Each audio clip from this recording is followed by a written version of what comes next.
বর্তমান শাসক দলের যা অবস্থা, যেখানে সেখানে পশ্চিমবাংলার মধ্যে যেখানে সেখানে কিন্তু শাসক দল, মানে বিগত দিনের শাসক দল তৃণমূলের নেতা নেত্রীরা এবং প্রধান থেকে শুরু করে এমএলএ পর্যন্ত, বিধায়ক থেকে শুরু করে কাউন্সিলর পর্যন্ত সবাই যেখানে সেখানে কিন্তু হেনস্থা হচ্ছে।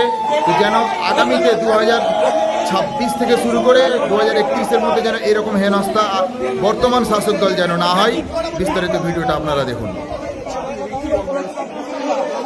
কেউ মারবি না, কেউ মারছি না,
আচ্ছা দর্শক, আজকে যেটা পাবলিক পশ্চিমবাংলার করছে সেটা হয়তো বিজেপির সাপোর্টেই বা বর্তমান শাসক দলের সাপোর্টেই এটা হচ্ছে। আগামী দিনে হয়তো যখন এই শাসক দল থাকবে না, তখন আবার এই বিজেপিকে নিয়ে টানাটানি করবে না তো কেউ? এটাই ভাবার বিষয়। আমি অনুরোধ করব, এবং এটা আমার হুঁশিয়ারি নয়, এটা আমি চাইছি যে বিগত দিনে তৃণমূল সরকার যা করেছে, যার প্রতিফল কিন্তু আজকে তৃণমূলকে পেতে হচ্ছে, বা তৃণমূলের দলের যেগুলো নেতা নেত্রী তাদেরকে পেতে হচ্ছে। তো আগামী দিনে যেন এই বর্তমান শাসক দলের বা বিজেপির নেতা নেত্রীদের যেন এই রকম না করে, এই আশাটাই কিন্তু আমাদের বা আমরা করছি। তো যাই হোক, ভিডিও আজকে এই পর্যন্ত।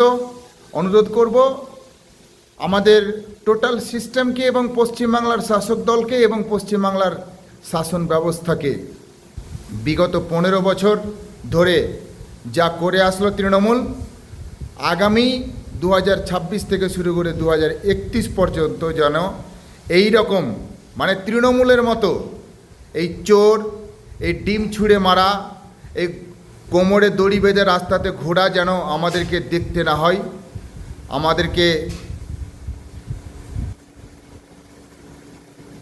যেন আমরা দেখতে না পাই, এই আশাটাই রাখছি। যদি দেখতে না পাই তাহলে আশা করি আমাদের পশ্চিমবাংলা 5টা বছরে অনেকটাই এগিয়ে যাবে, এই আশাটাই করছি আজকের ভিডিওতে। যদি ভালো লাগে দর্শক, বেশি বেশি করে লাইক, ফলো এবং সাবস্ক্রাইব অবশ্যই করে দিবেন, এবং সবাই ভালো থাকুন, সুস্থ থাকুন এবং নিজের খেয়াল রাখুন।